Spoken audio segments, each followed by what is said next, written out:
What's up? So, this is just,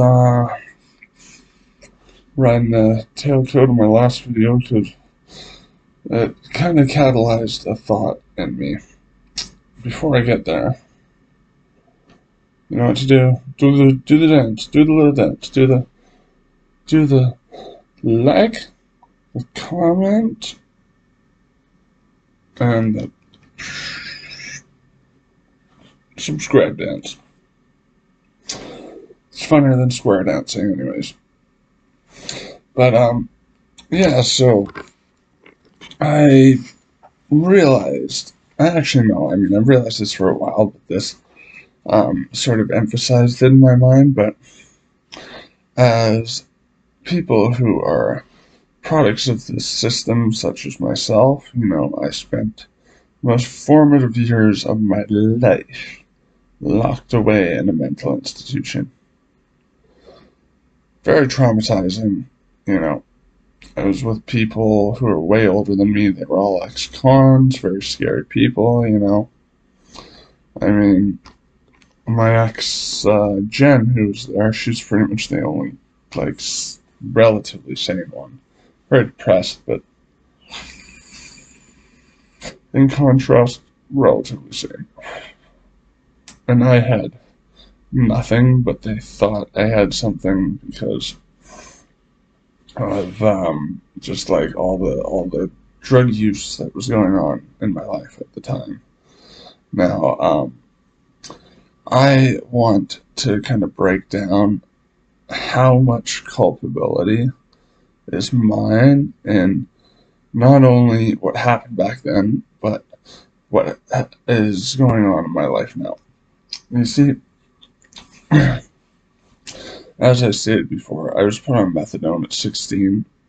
Again, late bloomer, so my brain was still very much developing, and the opioid receptors, they carry a very important membrane on them. I was just reading this in a medical paper, and this membrane is, I believe, it's key to neurotransmitters making their way through the brain, and like healthy receptors means less pain, um, and you know, vice versa.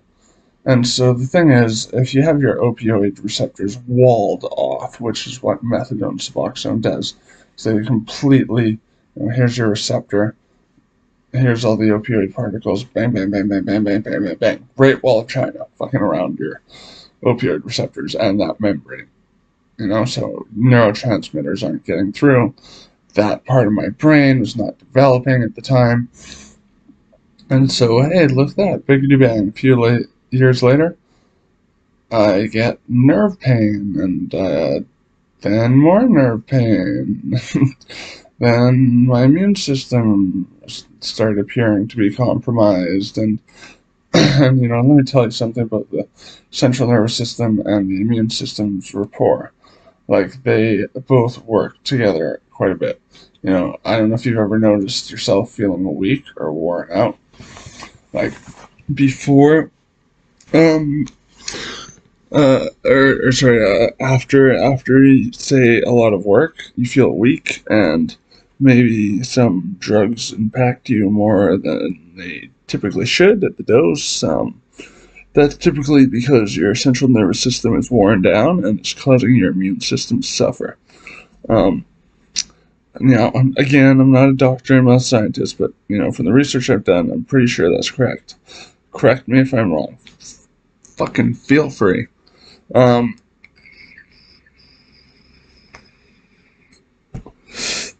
no, uh, I do not at all relinquish culpability for some of the shitty things I did while I was an addict.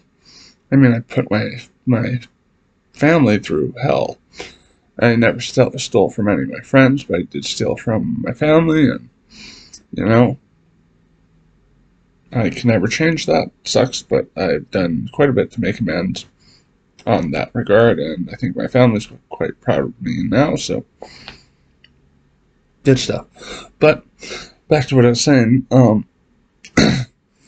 it just so happened that all these, that this watershed moment happened after, kind of reaching 1920, being on methadone, all these blockers for so long, where I started having all these central nervous system related issues.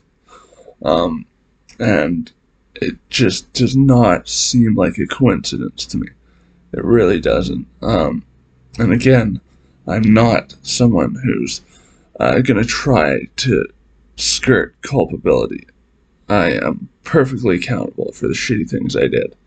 No one stuck a needle in my arm. That was, well, I mean, actually, my ex was the first one to do that. But that's besides the point. It was my choice to do it at the time. I still got the fucking scars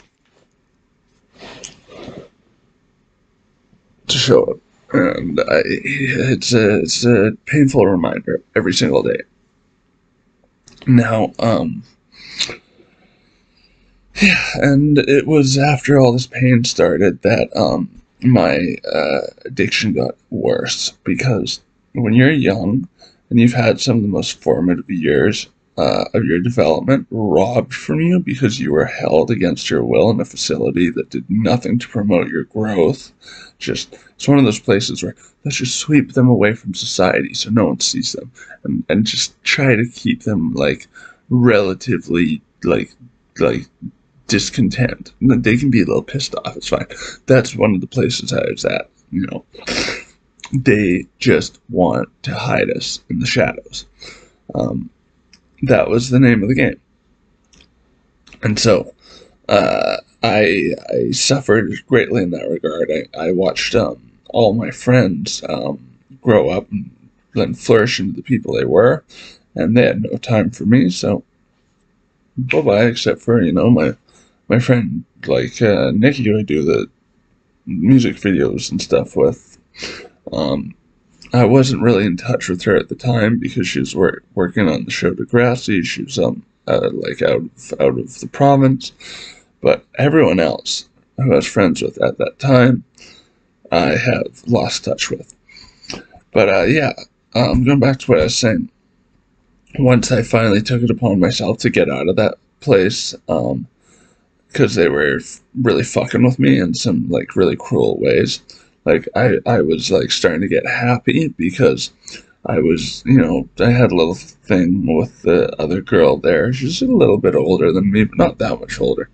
I was a little happy, just, so I was smiling here and there, and they'd come up to me and look at me and be like, Cannon, you look high to me. I'd be like, 7:30 in the morning. I've been here all night. What the hell are you talking about?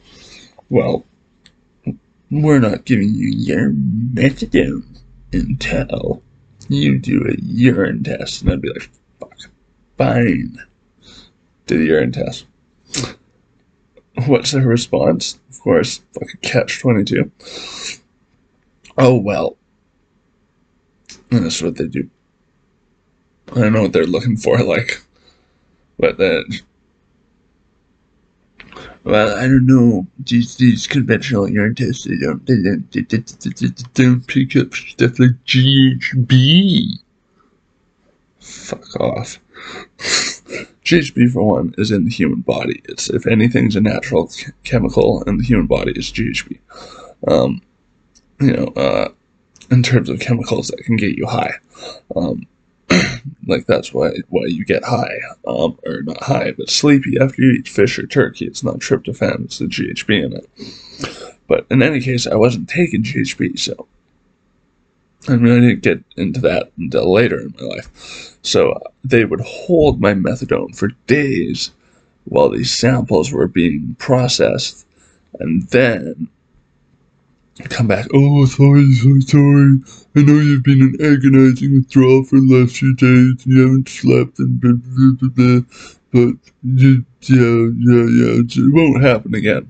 Next day, same thing. Gave him 3 strikes, and I was like, you know what? Hey, I'm 18. Fuck off. And I did just that. And I checked myself into youth detox, got off of methadone, went on to Suboxone, and that's when my pain got worse. Like, it just never ends, you know? Never ends with this crap. Don't get on this crap if you don't have to. Only use stuff like methadone, Suboxone, any long-acting opioids, unless you have no possibility of recourse. If you're going to be an addict for life, then it's for you. Otherwise, look for something else.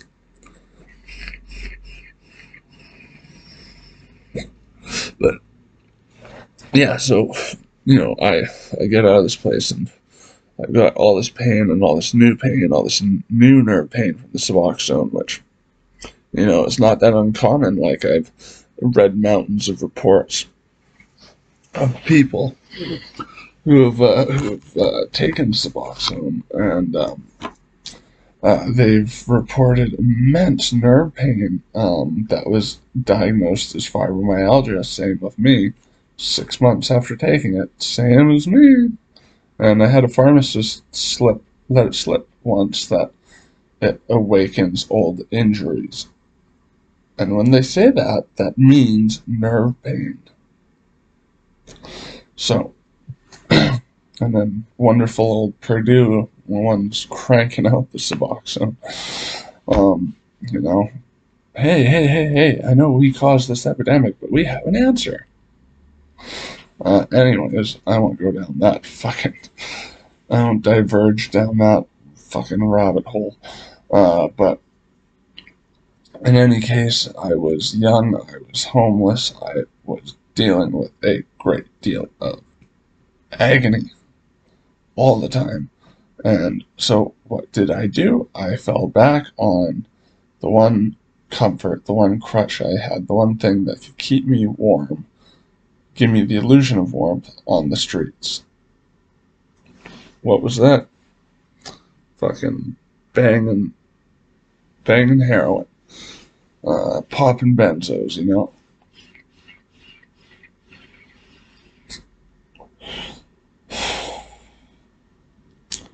Which, you know, just served to probably damage me even more.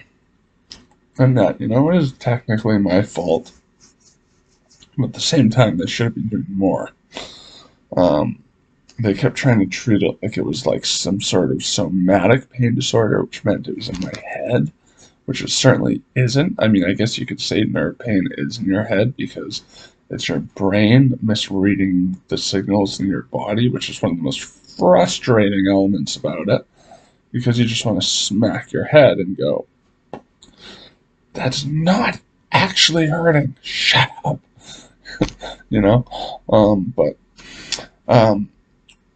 Yeah, so like, but somatic pain disorder is more like, it's like a delusion. And so I was kind of insulted when they told that to me, especially because, like, I got spasms and stuff because of my pain. So it was anything but bullshit. You know, it is anything but bullshit. It's fucking awful.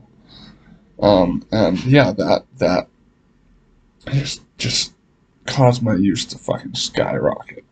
And it got worse and worse and worse until, I ended up getting into a private pain clinic. I spent much of my college fund on that. Yeah, I was very scared of, even smoking weed, like, and psychedelics for a long time, because I thought that if I did them, I would, like, permanently, like, have HPPD or whatever. And smoking pot, like, would bring me face to face with my own demons, which I did not feel like confronting at the time. So they really had to coax me into doing ketamine, but I did it and I realized, hey, this is actually helping a lot. And I was like, okay, what else is out there? And so then slowly into cannabis, and then decided to give mushrooms a try. And yeah, you know, it's you know, it's gone on from there. But yeah, in any case, I want you to consider how much of your addictive behavior was conditioned into you. I want you to fathom that for a second. And again, do not relinquish your culpability. You've got to be responsible for your own actions, but at the same time, like I remember them bringing like a dare type program into my class, and they had a guy who was talking about being a marijuana addict, how he would smoke banana peels and shit like this.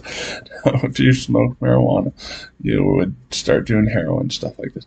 It's like they want to supplant these ideas into us when we're formidable.